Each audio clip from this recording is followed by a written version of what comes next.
సరే, మరి ఇంతసేపు దేవుని మనం పాటల ద్వారా ఆయనని మయపరుస్తూ వచ్చినాం.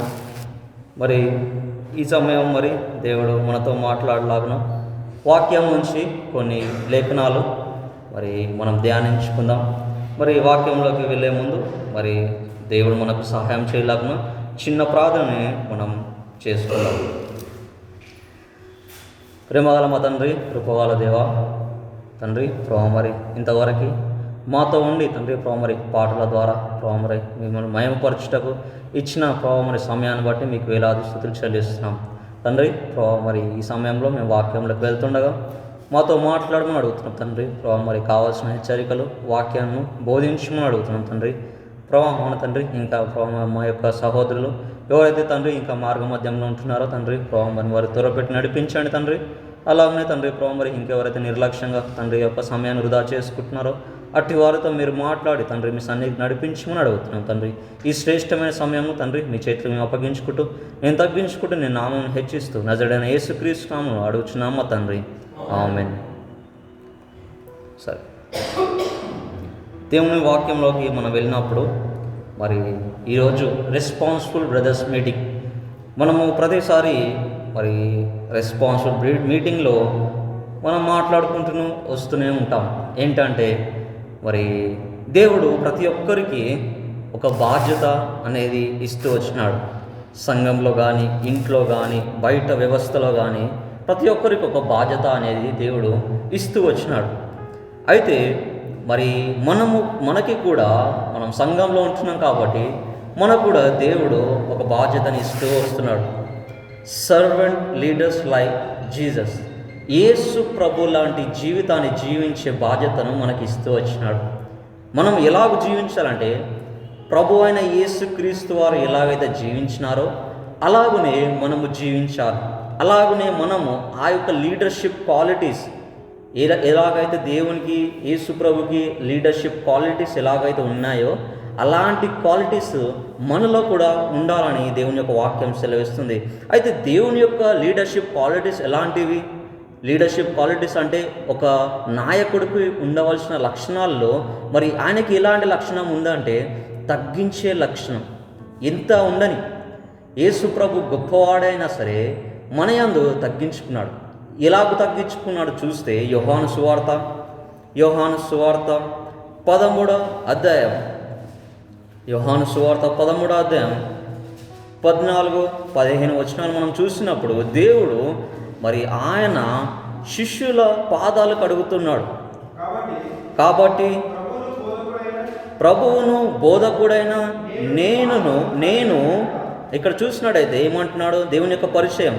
కాబట్టి ప్రభువును బోధకుడనైన నేను, ఆయన ఇంట్రడక్షన్ ఇచ్చుకుంటున్నాడు. అయితే మీ పాదములు కడిగిన ఎడల మీరును ఒకరి పాదములను. అయితే ప్రభు అయిన యేసుక్రీస్తు వారు ఆయన పాదములు కడుగుతున్నారు, శిష్యుల యొక్క పాదము. అయితే ఆయన మనకి ఒక మాదిరి చూపిస్తున్నాడు, నాయకుడి యొక్క మార్గాన్ని మనకు చూపిస్తున్నాడు. మనము మానవులుగా మనకున్న స్వభావం ఎలాంటిదంటే ఒకరి పాదాలు కూడా ముట్టుకోము కానీ మనము తక్కువ చేసి మాట్లాడేవారుగా ఉంటాం. పాదములు ఎక్కడనో అది లాస్ట్. కానీ ముందుగా మన మాట ఎలా ఉంటుందంటే వారిని తక్కువ చూపు, చిన్న చూపు చేసే మాటలు మనం ముందుగా మాట్లాడతాం. అది కాదండి, దేవుడు ఆయన మనకు ఒక మార్గాన్ని చూపిస్తూ వచ్చినాడు. ఏంటంటే ఆయన చెప్తున్న మాట, కాబట్టి ప్రభువును బోధకుడైన నేను మీ పాదములు కడిగిన ఎడల మీరును ఒకరి పాదములు ఒకరు కడగవలసిందే. ఇది ఆజ్ఞ దేవుడిస్తున్నాడు, ఇది పాటించవలసిందే. ఇది ఏంటి కడగడము అంటే మనమందరం కూడా ఈక్వాలిటీ, మనమందరం కూడా సమానమని దేవుడు ఆయన ఈ యొక్క ఆజ్ఞని ఇస్తూ వచ్చినాడు. మరి ఇప్పుడు కడగాల అంటే నువ్వు కడగాల్సిన అవసరం లేదు, కానీ సమానంగా చూస్తే ఆ యొక్క నాయకత్వం నీలో ఉండాలి. దయచేసి ఫోన్లన్నీ కూడా ఆఫ్లో పెట్టుకోండి, వీలైతే స్విచ్ ఆఫ్లో పెట్టుకోండి, లేదంటే సైలెంట్లో పెట్టుకోండి. అయితే వాక్యానికి మనం ఎటువంటి డిస్టర్బెన్స్ ఎప్పుడు కానీ, ఇప్పుడే కాదు కానీ ఎప్పుడు కూడా మనం ఎక్కడ కూడా చేయొద్దు. సో అది జ్ఞాపకం ఉంచుకోండి. అయితే మన పాఠంలో చూసినట్టయితే ఆయన మాదిరి చూపిస్తున్నాడు. అలాంటి మాదిరిని మనం నేర్చుకునేవారుగా ఉండాలి. ఇంకా 15వ వచనం చూసినట్టయితే, నేను మీకు చేసిన ప్రకారము మీరును చేయవలనని మీకు మాదిరిగా ఇలాగ చేసి తినని దేవుడు చెప్తూ ఉన్నాడు. నేను ఏదైతే చేసినానో, నేను ఏదైతే మార్గంలో ఆ యొక్క మాదిరిని మీకు చూపిస్తున్నానో అలాగనే మీరు కూడా చేయాలి. మనం చేస్తున్నాము. ఒక రెస్పాన్సిబిలిటీ మనకు ఉన్నప్పుడు, ఒక నాయకుడిగా నేను నియమించినప్పుడు నువ్వు ఎలాగ ఉండాలంటే, బైబిల్ ప్రకారం అయితే మనం క్రీస్తు పోలి నడుచుకోవాలి. క్రీస్తు ఎలాగ నడుచుకున్నాడో అలాగ మనం ఉండాలి. We are representatives of Christ. మనము దేవుని మార్గంలో ఉన్నాం కాబట్టి ఆయన వలె మనం నడుచుకోవాలి. ఆయన మనకు ఒక మాదిరిని చూపించున్నాడు. ఇక్కడ చెప్పిన మాట అదే, నేను మీకు చేసిన ప్రకారం మీరు చేయవాలని మీకు మాదిరిగా ఇలాగ చేసి తిని. అయితే మనము ప్రతి ఒక్కరిని సమానంగా చూసేవారుగా ఉండాలి. ప్రతి ఒక్కరిని ప్రేమించేవారుగా మనం ఉండాలి. అది మరి లీడర్షిప్ యొక్క ఫస్ట్ క్వాలిటీ, నాయకుడికి ఉండవలసిన ఫస్ట్ క్వాలిటీ. ఒక బాధ్యత కలిగిన ఒక వ్యక్తిగా మనకు ఉండవలసిన ఫస్ట్ క్వాలిటీ, మనం క్రీస్తు పోలి నడుచుకున్నప్పుడు సమానంగా చూసేవారిగా ఉండాలి. అయితే ఈ సమానత్వం ఎలా ఉండాలనేది అపోస్తలుడైన పౌలు రోమీయులకు రాసిన పత్రిక 12వ అధ్యాయంలో చెప్తూ ఉన్నాడు. అపోస్తలులు రాసిన పత్రిక 12వ అధ్యాయం ఈరోజు మనం మన యొక్క పాఠ్య భాగంగా దీంట్లో కొన్ని వచనాలు మనం చదువుకుంటూ కొన్ని వచనాలు మనం నేర్చుకుంటాం. అయితే అపోస్తలుడు పౌలు రాసిన మరి రోమీయులకు రాసిన పత్రిక 12వ అధ్యాయం మొదటి నుండి కొన్ని వచనాలు మనం ధ్యానిస్తాం. కాబట్టి సహోదరులారా, పరిశుద్ధమును దేవునికి అనుకూలమైన సజీవ యాగముగా మీ శరీరములను ఆయనకు సమర్పించుకొనుడని దేవుని వాత్సల్యమును బట్టి మిమ్మల్ని బతిమాలుకొనుచున్నాను. ఇటు సేవ మీకు యుక్తమైనది. అయితే ఇక్కడ చెప్పిన మాట ఏంటంటే, అపోస్తలుడైన పౌలు మరి ఈ రోమీయులకు మరి రాస్తున్న ఈ యొక్క పత్రికల్లో, రోమీయుల సంఘానికి రాస్తున్న పత్రికల్లో చెప్తున్న మాట, మరి దేవునికి అనుకూలమైన సజీవ యాగముగా మీ శరీరములను ఆయనకు అర్పించుకున్నాడు. మరి ఈ ఓల్డ్ కవెనెంట్లో చూసుకున్నట్టయితే దహన బలులు చేసేవారు. ఈ న్యూ కవెనెంట్కి వచ్చేసరికి మనమే సజీవ యాగంగా చేసుకోవాలి. వీ హ్యావ్ టు మరి మనము సాక్రిఫైస్ చేసుకోవాలి. We have to sacrifice our own. మనము సజీవంగా మనం దేవునికి అర్పించుకోవాలి. ఎలాగో సజీవంగా మనం అర్పించుకుంటాం? ఎలాగో మనం సజీవంగా అర్పించుకుంటాం? ఎలాగో ఉత్తమమును అనుకూలమును సంపూర్ణమైన దేవుని చిత్తమేదో పరీక్షించి తెలుసుకున్నట్లు మీ మనసు మారి నూతనమగుట వలన రూపాంతరము పొందుడి. ఓకే, అయితే నేను ఇక్కడ చెప్పవలసిన మాట ఏంటంటే, సజీవ యాగముగా మీ శరీరమును ఆయనకు అర్పించుకునుడని. అయితే ఎలాగ మనం అర్పించుకుంటాం? సజీవ యాగముగా దేవునికి మనం ఎలాగ అర్పించుకుంటాం? మనము ఇప్పుడు ఏదైనా అంటే ఒక బలిపీఠం పెట్టి మనం దాని మీద మనం పడుకొని మనం అగ్గిని అంటించుకొని అలా అర్పించుకుంటామా? ఎలా అర్పించుకుంటాం సజీవ యాగంగా? మనం మన శరీరాలను నలగొట్టుకొని, మన శరీరాలను విరగొట్టుకొని, ఈ లోక ఆశలను అన్నీ దూరం పెట్టి దేవుని యొక్క పరిచర్యలో, దేవుని యొక్క పనిలో, పరిచారంలో మనము అనునిత్యము ఎడతెగగా ఉండాలి. మనము ఈ సహవాసంలో ఎడతెగగా ఉండాలని దేవుని యొక్క వాక్యం సెలవిస్తుంది. అలా ఉన్నప్పుడే మనము సజీవ యాగంగా ఆయనకు అర్పించుకుంటాం. లేదంటే మనము మన వల్ల దేవునికి ఎటువంటి ఉపయోగం లేదు. ఎప్పుడైతే నువ్వు సజీవ యాగంగా దేవునికి నీవు అర్పించుకుంటావో అప్పుడే దేవుని వాడుకునేవాడుగా అంటున్నాడు. దేవుని వాత్సల్యమును బట్టి మిమ్మల్ని బతిమాలుకుంటున్నానని పౌలు చెప్తున్నాడు. ఆయన కృప ద్వారా నేను బతిమాలుకుంటున్నానయ్యా. బతిమాలుకుంటున్నానంటే ఎంత తగ్గించుకొని చెప్తున్నాడు. హి వాస్ ఆస్కింగ్, బతిమాలుకుంటున్నాడు. అయితే ఇట్టి సేవ మీకు యుక్తమైనదని పౌలు చెప్తున్నాడు. అయితే మరి చాలామంది మీరు ఈ లోక మర్యాదను అనుసరింపక, ఈ లోకంలో చాలా ఉంటాయి. ఈ లోకంలో మరి చిన్న పెద్ద భేదాలు, అపోహలు ఇవన్నీ కూడా చాలా ఉంటాయి. ఇలాంటి మర్యాదలను అనుసరింపక ఏం చేయమంటున్నాడు? ఉత్తమమును అనుకూలమును సంపూర్ణమైన దేవుని చిత్తం ఏదో పరీక్షించి తెలుసుకున్నట్లు మీ మనస్సు మన మనస్సు మార్చుకొని నూతన మగుట వలన రూపాంతరము పొందుడి. మనము మన మనస్సును మార్చుకొని దేవుని పనిలో మనం ముందుగా ఉండాలి. అయితే 3వ వచనం, తన్ను తాను ఎంచుకొన తగిన దానికంటే ఎక్కువగా ఎంచుకొనక దేవుడు ఒక్కొక్కడికి విభజించి ఇచ్చిన విశ్వాస పరిమాణ ప్రకారము తాను సబుద్ధి గలవాడగుటకై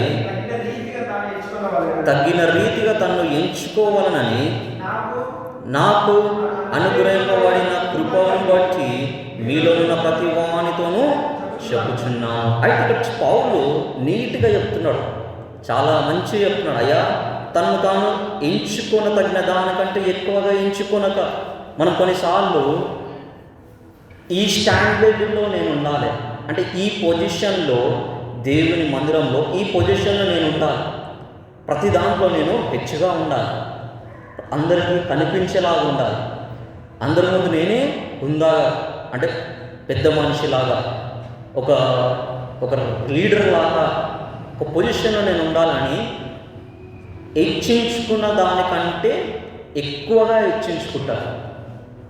ఒక స్థాయిలో దేవుడు మనం పెట్టినప్పుడు ఎంచుకున్న దానికంటే మనం ఇంకా మన సొంత తలంపులతో మనం ఏం చేస్తామంటే, ఈ రెస్పాన్సిబిలిటీ మనకిచ్చింది ఇక్కడ వరకే రెస్పాన్సిబిలిటీ, అయ్యా ఈ పని చేయంటాం. వాళ్ళు ఏం చేస్తారు, వాళ్ళ సపోర్ట్ ద్వారా ఇక్కడ వరకు వెళ్ళిపోతారు. ఇక్కడ వరకు ఇచ్చిన రెస్పాన్సిబిలిటీని ఇక్కడ వరకు తీసుకొని మొత్తం ఆదరణిస్తారు. అయితే పౌలు ఏం చెప్తున్నాడంటే, తన్ను తాను ఎంచుకొన తగిన దానికంటే ఎక్కువగా ఎంచుకొనక, అలా ఎంచుకొనకుండా ఏం చేయాలి? దేవుడు ఒకరికొకరు విభజించి ఇచ్చిన విశ్వాస పరిణామం ప్రకారము తన సబుద్ధి గల వాడగుటకై తగిన రీతిగా తన్ను తాను ఎంచుకోవాలని నాకు అనుగ్రహింపబడిన కృపను బట్టి మీలో ప్రతి వానికి చెప్పుచున్నానని వాక్యం సెలవిస్తుంది. పౌలు అదే చెప్తున్నాడు. అయ్యా, మన భాషలో చెప్పాలంటే ఎంత చేయాలో అంతే చేయాలి, ఎక్కువ చేయకూడదు. దేవుడు మనకి ఇటువంటి రెస్పాన్సిబిలిటీ ఇచ్చినాడు సంఘంలో, దానికి మించి మనము ఎక్కువ చేయకూడదు. ఎక్కువ చేసినా అది మన సబుద్ధి కలుగుటకి, మన సబుద్ధి ఎలా ఉంటుందో దాన్ని బట్టి తగిన రీతిగా తను తాను ఎంచుకోవాలని వాక్యం సెలవిస్తుంది. అలాగ మనం ఉండాలి. ఒకవేళ అలాగ లేదంటే దేవుని యొక్క వాక్యం మనకి ఈరోజు మాట్లాడుతుంది, మనము ఎంత చేయాలో అంతే ఉండాలి. అది ఎక్కడ? దేవుని మందిరంలో, దేవుని సంఘంలో. అయితే ఇంకేమంటున్నాడు? 4వ వచనం, ఒక శరీరంలో మనకు అనేక అవయములుండును, ఈ అవయములన్నిటికీ ఒకటే పని ఎలా ఉండదో అలాగే అనేకులమైన మనము క్రీస్తులో ఒక శరీరముగా ఉండి ఒకని కొరకొకరము ప్రత్యేకముగా అవయములమై ఉన్నాము. అయితే ఇక్కడ చెప్పబడిన మాట ఏంటంటే, ఇప్పుడు మన శరీరంలో ఒక పార్ట్, ఇప్పుడు ఈ దాంతో అన్నం తింటాం, కాళ్ళతో నడుస్తాం. ఇప్పుడు దీంతో నడిచి దీంతో తింటాము, మనం చేతులతో నడిచి కాళ్ళతో తింటాము. సో ప్రత్యేకమైన పార్ట్స్, ఏ పార్ట్కి ఆ పార్ట్ ప్రత్యేకమైనది, దాని పని దానికి ఉంది. అయితే ఇక్కడ చెప్పబడిన మాట ఏంటంటే, ఏ పార్ట్ ఆ పార్ట్ పని చేస్తే, ఏ శరీరం అవయవో దాని పని అది చేస్తే, క్రీస్తులో మనము ఏకమై ఉన్నాం. ఆయన క్రీస్తు అనే శరీరం, బాడీ ఆఫ్ క్రైస్ట్లో మనమందరం కూడా ఏకమై ఉన్నాం. అయితే ఈ ఏకమై ఉన్న వాళ్ళకి అనేకమైన ఆలోచనలు ఉంటాయి. ఇప్పుడు మనం అందరం కూడా క్రీస్తులో ఆయన యొక్క శరీరంలో ఒక భాగమై ఉన్నాం. అయితే ఒకదానికి ఒక పని ఉంటుంది. ఇప్పుడు ఈ చేతికి ఎలాగైతే ఒక పని ఉంటుందో, కాళ్ళకి ఎలాగైతే ఒక పని ఉంటుందో, ప్రతి అవయవానికి ఒక పని ఉంటుంది. అలాగే క్రీస్తులో మనం ఉన్నప్పుడు మనందరూ కూడా పనులు ఉంటాయి. అయితే అవి ఎలా ఉండాలంటే, క్రీస్తులో మనమందరం కలిసి ఒక్కటై ఉన్నట్లు మనమందరం కలిసి ఏక ఆలోచనలతో, ఏక అనుభవంతో, మరి ఏక సబూతితో మనమందరం కూడా పనిచేసేవారిగా ఉండాలి. క్రీస్తు సంఘంలో మనమందరం కూడా ఒకే రీతిలో పనిచేసేవారిగా ఉండాలి. అయితే 6వ వచనంలో చెప్పబడిన మాట ఏంటంటే, మనకు అనుగ్రహింపబడిన కృప చొప్పున వేరు వేరు కృపావరములు కలిగి ఉన్నవారు గనుక 7వ వచనం 8వ వచనం, ప్రవచన వరమైతే విశ్వాస పరిమాణము చొప్పున ప్రవచింతుము, పరిచర్య అయితే పరిచర్యలోను, బోధించువాడైతే బోధించుటలోను, హెచ్చరించువాడైతే హెచ్చరించుటలోను పని కలిగి ఉందాము. పంచిపెట్టువాడు శుద్ధ మనసుతోను, పై విచారం చేయవాడు జాగ్రత్తతోను, కరుణించువాడు సంతోషంతోను పని జరిగించవాలని పౌలు చెబుతున్నాడు. పౌలు ఇవన్నీ సంఘానికి రాస్తూ ఉన్నాడు. మనం కొన్నిసార్లు చూస్తే వాక్యము, అరే ఇది మా సంఘానికే రాశారా అన్నట్టుంటాం. అయితే ఇక్కడ చెప్పుకోవడం మాట ఏంటంటే, మనమందరం కూడా డిఫరెంట్గా ఉంటాం. మన అందరి ఆలోచనలు డిఫరెంట్గా ఉంటాయి. ఒకరి ఆలోచనలు ఒకలాగా ఉంటే ఇంకో ఆలోచనలు ఇంకోలాగా ఉంటాయి. ఎక్కడ కూడా ఒకసారి కలవవు. నాకు ఇదంటే ఇష్టము, ఇంకొక బ్రదర్ వచ్చి బ్రదర్ ఇది నాకు ఇష్టము, ఇలాగ చేయాలి అలా వేరు వేరు ఆలోచనలు ఉంటాయి. అయితే క్రీస్తు యందు మనం వచ్చినప్పుడు మన ఆలోచనలు అన్నీ ఎక్కడైతే ఏకంగా కావాలి. ఏకమై ఏం చేయాలంటున్నాడు? మన కనుగ్రహింపబడిన కృపా చొప్పున వేరు వేరు కృపావరములు కలిగిన వారే ఉన్నాము గనుక ప్రవచించేవారు ఎలాగ ప్రవచించాలంట? విశ్వాస పరిమాణము చొప్పున ప్రవచింతుము. మనమందరం కూడా ఒకవేళ ప్రవచన వరం ఉంటే ఏం చేయాలంటే విశ్వాస పరిమాణం చొప్పున ప్రవచించేవారుగా ఉండాలి. అయితే ఇంకేమంటున్నాడు? పరిచర్య అయితే దేవుని మందిరంలో పరిచర్య ఎలాగుంటుంది? సాపలేయడం, ఊడవడం, వాష్రూమ్స్ క్లీన్ చేయడం, మరి బయట క్లీన్ చేయడం, ఇలాంటివన్నీ మైక్ సెటప్లే కానీ, వాయిదాలు వాయించడమే కానీ, ఇవన్నీ కూడా పరిచర్య కింద వస్తాయి. ఈ పరిచర్యలో ఎలాగ పరిచర్య చేయాలి? దేవుని యొక్క మందిరంలో ఆయన మనకిచ్చిన కృపావరం చొప్పున మనం కలిగి ఉన్న ప్రత్యేకమైన కృపావరం వల్ల ఇవన్నీ కూడా మనం చేస్తూ ఉండాలి. పరిచర్య అయితే పరిచర్యలోను, ఒకవేళ బోధించేవాడైతే బోధించుటలోను, హెచ్చరించువాడైతే హెచ్చరించుటలోను పని కలిగి ఉండాలి. ప్రతి ఒక్కరికి డిఫరెంట్ పనులు దేవుడు ఇచ్చినాడు దేవుని మందిరంలో. బోధించేవాడైతే బోధించాలి, హెచ్చరించేవాడు ఎలాగ హెచ్చరించాలి? ముందుగా హెచ్చరించేవాడు ఎలా ఉండాలంటే, ఫస్ట్ ఆయన ఎవరినైతే హెచ్చరిస్తున్నాడో ఆ క్వాలిటీ ఎలా ఉండాలంటే, ఫస్ట్ ఆయన కరెక్ట్గా ఉండాలి, సమయానికి దేవుని మందిరంలో ఉండడం. అయితే నువ్వు దేని పట్ల హెచ్చరిస్తున్నావు? ఒకవేళ ఒకరు లేటుగా వచ్చినారు, సమయానికి రాలేదు, హెచ్చరించేవాడు ఎలా ఉండాలి? అన్నిట్లో కరెక్ట్ ఉండాలి. అప్పుడే నువ్వు హెచ్చరించగలుగుతావు. ఏ క్వాలిటీ నీలో లేకుండా నువ్వు హెచ్చరిస్తా అంటే అది కాదు. నీలో క్వాలిటీ ఎలా ఉండాలంటే, నువ్వు నిజాయితీగా ఉంటే నువ్వు హెచ్చరించడంలో కరెక్ట్గా ఉంటావు, లేదంటే తప్పిపోతాం. దేవుని వాక్యం నుంచి మనము తప్పిపోయేవాడుగా ఉంటున్నాం. అయితే హెచ్చరించువాడైతే హెచ్చరించడంలోనూ, బోధించువాడైతే బోధించడంలోనూ పని కలిగి ఉండాలి. అయితే నేను గత రోజుల్లో నేను చెప్తూ వచ్చిన పిల్లలకి, అయితే బోధించడం అంటే వాక్యము ఎప్పుడు మనకే తెలుసు అనుకోదు, ఎప్పుడు నాకు మాత్రమే వాక్యం తెలుసు అనుకోదు. నేను కూడా లాస్ట్ ఈ ప్రతిష్ట కాకముందు రోజు మరి ఈ బలి చేయడం, మరి మేకలను బలి ఇవ్వడము, నేను ఆ యొక్క రక్తాన్ని మరి మనము కంపల్సరీ దేవుని రక్తము మరి ద్వారబంధాలకు ఎప్పుడైతే ఐగుప్తు తెగులు వచ్చినప్పుడు ఆ యొక్క రక్తాన్ని ఎప్పుడైతే ద్వారబంధాలకు కానీ అలా రక్తానికి సాదృశ్యం ఏంటంటే మరణదూత దాన్ని దాటి వెళ్ళిపోతుందనే ఆ యొక్క చిన్న మాట ద్వారా నేను అనుకున్నది ఏంటంటే రక్తంని మందిరంలో మరి ఒలికించాలి, ఇంకోటి ఏంది ఆ యొక్క రక్తము దేవుని మందిరంలో ఉండాలి అని చెప్పి ఆలోచిస్తూ నేను ఆ యొక్క ఓల్డ్ కవెనెంట్ పాత నిబంధన ఆ యొక్క పరిమాణంలో నా యొక్క ఆలోచనలు వెళ్తున్నప్పుడు అందరూ కూడా అన్నవాళ్ళు మరి అడిగినారు, అది అవసరమా, అది చేయాలా అన్నప్పుడు నేను నాకు తెలిసిన బోధ ప్రకారం, నా ఆలోచనల ప్రకారం, నా విశ్వాసం ప్రకారం నేను సరిగానే అవునన్నా అలాగనే చేయాలి, ఎందుకంటే మన వాక్య విరుద్ధంగా ఏది కూడా చేయొద్దు అనే ఒక థాట్తోని నేను ఉన్నప్పుడు అయితే అది ఎంత మట్టుకు నిజం అనేది మరి నేను గ్రహించుకొని, అయితే అందరూ కూడా ఓకే అన్నారు లాస్ట్కి చివరికి, సరే చేద్దాము దాన్నేముంది, ఒక గుంత తీసి రక్తాన్ని దాంట్లో ప్రోక్షణ చేసి దానికి అప్పేద్దాంలే అనే ఒక థాట్లో ఉన్నప్పుడు నేను అలా కూర్చొని అంత ఓకే అయిపోయింది, అంత మాట్లాడేసినాం, అంత జరిగిపోయింది, ఇక ఏం లేదులే చేద్దాంలే అన్నట్టు అనుకున్న టైంలో నాలో ఉన్న ఆ యొక్క లోపల కలహం, ఆ యొక్క ఆలోచన ఎలాగ వస్తుందంటే ఎంతవరకు కరెక్ట్, ఎంతవరకు నిజం, ఎందుకంటే నూతన నిబంధనకు వచ్చిన తర్వాత ఇది ఎంతవరకు కరెక్ట్ అనే థాట్ మళ్ళీ నాలోకి రేపుతుంది. హోలీ స్పిరిట్ అనేది గద్దిస్తూ ఉంటారు ఎప్పుడు కూడా. మనము వాక్యం విరుద్ధంగా పోతూ ఉంటే దేవుడు మాట్లాడుతూ ఉంటాడు. అయితే వెంటనే నేనేం చేస్తా, మనకి బోధించే మన యొక్క ఆత్మీయ మరి ఆ యొక్క నాయకులను మనము ఆ సమయంలో గుర్తు చేసుకోవాలి.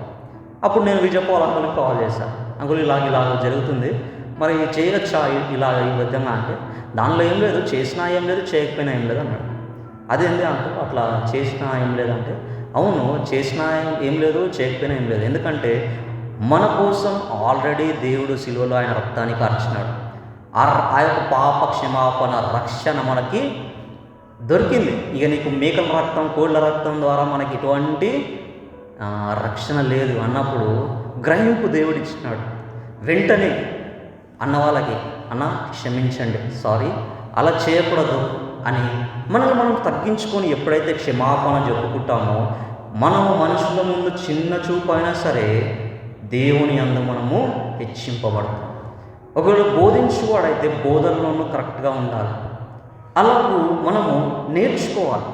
అలాగ నేర్చుకొని ఇతరులకు నేర్పించేవారుగా మనం ఉండాలి. అయితే ఇంకేం చెప్తున్నాడు ఇక్కడ, పంచిపెట్టువాడు శుద్ధ మనసుతోను. పంచిపెట్టువాడు అంటే మనకు ఒక రెస్పాన్సిబిలిటీ ఇచ్చినప్పుడు ఎవరిని కూడా మనం తక్కువ చేయకూడదు. పంచడంలో ఎవరిని కూడా చిన్న చూపు చూసేవారుగా మనం ఉండకూడదు. సమానత్వం ఉండాలి, జాగ్రత్త, సమానంగా చూసేవారుగా ఉండాలి. పంచిపెట్టువాడైతే శుద్ధ మనసుతో ఆ పని చేయాలి. దేవుని మందిరంలో ఏదైనా సరే దేవుని యొక్క కార్యం చేస్తున్నప్పుడు మన మనసు శుద్ధ మనసు కలిగి ఉండాలి.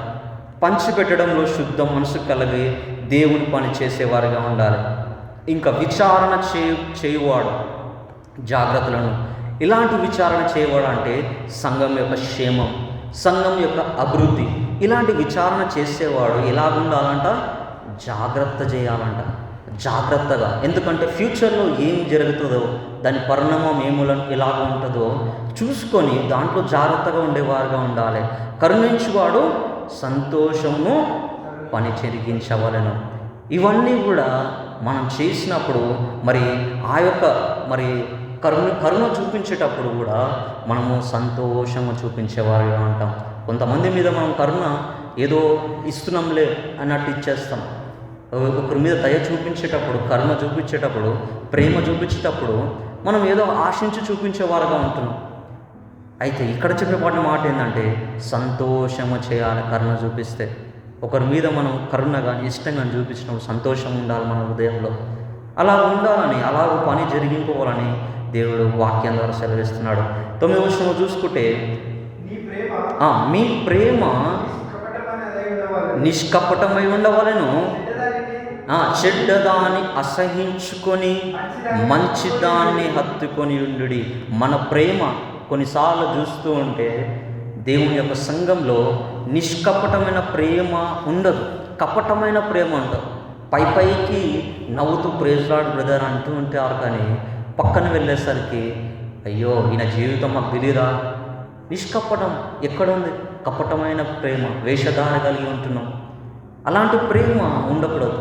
నిష్కపటం, ఏం జరిగినా ఆ బ్రదర్ గురించి నీకు ఎంత బ్యాడ్గా తెలిసినా సరే నీ ప్రేమ ఎలా ఉండాలంటే నిష్కపటంగా ఉండాలి. అలాగ ప్రేమించాలి. కపటదారి, వేషధారి అలాంటి ప్రేమను మనకు ఉండకూడదు. అయితే నిష్కపటమైన ప్రేమ ఉండవాలను చెడ్డదాన్ని అసహించుకోవాలి. చెడ్డదనుకో దాన్ని అసహించుకోవాలి, మంచిదాన్ని హత్తుకోవాలి. అలాగ మనం దేవుని పనుల్లో ఉండాలి. అయితే అన్ని విషయంలో 10వ వచనం, సహోదర ప్రేమ విషయంలో ఒకని యందు ఒకడు అనురాగం గలవారై ఘనత విషయంలో ఒకనికొకడు గొప్పగా ఎంచుకొనుడి. అయితే సహోదర ప్రేమ విషయంలో ఒక్కదానికొకడు అనురాగం కలిగి ఉండాలంట. ప్రేమ, అనురాగం, సహోదర ప్రేమ, బ్రదర్ ఇన్ లవ్ ఎప్పుడు కూడా అనురాగంతోనే ఉండాలి. అయ్యా బ్రదర్, మా ఇంటికి రండి, ఏమైనా ప్రాబ్లం ఉందా, తినడానికి రండి, ఇలాంటి అనురాగం ఉండాలి, సహవాసం ఉండాలి. అలాగే మన ఎందుకు బంధం ఉన్నప్పుడే మరి మన సంఘం కూడా అన్ని విషయాల్లో మరి ముందుగా ఉంటుంది. దేవుడు హెచ్చించేవాడుగా ఉంటున్నాడు. ఘనత విషయంలో ఒకరికొకడు గొప్ప చేసి ఎంచుకోవాలంట. అయ్యో బ్రదర్, నువ్వు గ్రేట్ బ్రదర్, నువ్వు ఆ పని చేసినావా గ్రేట్ బ్రదర్, నువ్వు ఊకినావా గ్రేట్ బ్రదర్, హెచ్చించుకోవాలంట. ఘనత ఇవ్వాలంట, పొగడాలి, ఘనత ఇవ్వడం. ఓ గ్రేట్ బ్రదర్, నువ్వు మంచి పని చేసినావు, మంచిగా చేసినావు, అలాగనే చేయాలని చెప్పి బ్రదర్ ఇన్ రిలేషన్లో అలాంటి ఘనతను మనం ఇచ్చేవారుగా ఉండాలి. అయితే కొన్నిసార్లు మనం చూసినప్పుడైతే మరి ఘనతను తెచ్చుకుంటారు, మనుషులకి కనిపించాలని చెప్పి ఘనతను అడిగి మరీ చెప్పించుకుంటారు. అలాంటి ఘనత కాదండి. నీకు ఘనత మనుషుల్లో ఎవరిచ్చినా అది వ్యర్థమే. ఎంత ప్రైమ్ మినిస్టర్ ఇచ్చినా అది వ్యర్థమే. నీ ఘనత పరలోకంలో రాయబడి ఉండాలి. ఎందుకంటే ఘనత, ప్రభావం, మహిమ ఆయన వశంలో ఉన్నాయి. నీకు ఘనత కావాలంటే అక్కడి నుంచి రావాలి. దేవుడు ఘనపరచాలి మనల్ని, అలా ఉండాలి మన జీవితాలు. అంతేగాని మనుషుల ఘనతకి ఏది కూడా రాదు, వచ్చినా వేస్టే. అయ్యో వద్దు బ్రదర్, నన్ను పొగడకండి, నాది కాదు, దేవుంది అనాలి. ఒకవేళ మనల్ని పొగిడితే మీరు అది చేశారు, ఇది చేశారు బ్రదర్ అంటే మనము దేవుని మయపరిచే వాళ్ళగా ఉండాలి. అయ్యో నాది కాదు బ్రదర్, దేవునిదే, అంతా దేవుందే అని మనం చెప్పేవారుగా ఉండాలి. అయితే ముందుకెళ్ళినట్టయితే 11వ వచనం చూసినట్టయితే, ఆసక్తి విషయంలో మందులు కాక ఆత్మయందు తీవ్రత గలవారై ప్రభువును సేవించుడే అని దేవుని యొక్క వాక్యం ఉండకూడదు. బద్ధకం ఉండకూడదు. అయ్యో తర్వాత చూసాంలే బ్రదర్ అనే మాట ఉండకూడదు. ఆసక్తి విషయంలో మందులు కాకూడదు. ఎప్పుడు ఆసక్తి కలిగి ఉండాలి. దేంట్లో ఆసక్తి కలిగి ఉండాలంటే ఆత్మయందు తీవ్రత గలవారే ప్రభువును సేవించుడే. ఆత్మలను రక్షించడంలో మనం ఎప్పుడు కూడా ఆలస్యం చేయకూడదు. లేజినెస్ ఉండకూడదు. మనలో లేజినెస్ ఉండకూడదు. మనలోని మరి ఆ యొక్క బద్ధకం, మరి ప్రయత్నం చేయలేకుండా దేన్ని కూడా మనము ఒప్పుకోకూడదు. పని చేయడానికి ఇష్టపడకపోతే మనము వ్యర్థమే. దేవుని పనిలో పని చేయకపోవడం మనకి ఇష్టం లేకపోతే వ్యర్థమే. అందుకని దేవుని పనిలో మనము మంద్యులు కాకుండా ఆత్మలయందు తీవ్రత కలిగి ఉండాలి. అయితే నిరీక్షణ గలవారే, 12వ వచనంలో నిరీక్షణ గలవారే సంతోషించుచు శ్రమయందు ఓర్పు గలవారై ప్రార్థనయందు పట్టుదల కలిగి యుండుడని దేవుని యొక్క వాక్యం సెలవిస్తుంది. మనము చూసిన ఈ 12 వచనాలు చూసినట్టయితే పౌలు క్రీస్తులో మనమందరం ఏకమై ఉన్నాం కాబట్టి ఇవన్నీ కూడా కార్యాలు మనం జరిగించాలని పౌలు రాస్తూ ఉన్నాడు. ఈ 12 వచనాల ద్వారా పౌలు చెప్పవలసిన మాట ఏంటంటే, we are in Christ, body of Christ. మనం దేవుని శరీరంలో ఏకమై ఉన్నాం కాబట్టి ఒకరు ఎక్కువ ఒకరు తక్కువ అని కాదు, అందరూ ఈక్వల్. స్త్రీలు కానీ పురుషులు కానీ దేవుడు సమానంగా చేసినాడు.